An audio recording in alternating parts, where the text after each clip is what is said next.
নমস্কার, রিয়াজ কিচেন থেকে আজকে আমি বানিয়েছি চিংড়ি মাছের মালাইকারি। ভিডিওটি আপনারা দেখুন, ভালো লাগলে লাইক কমেন্ট শেয়ার করে দেবেন।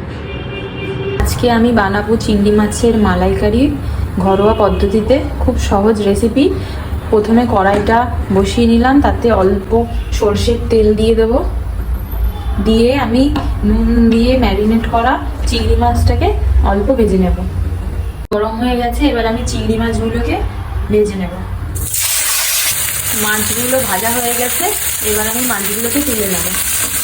তেলে গোটা গরম মশলাটা দিয়ে দিচ্ছি। এবার আমি পেস্ট করেছি আদা, রসুন, পেঁয়াজ, লঙ্কা, হলুদ, জিরে গুঁড়ো, এই পেস্টটা আমি দিয়ে দিচ্ছি। তারপরে মশলাটাকে কষিয়ে নেব।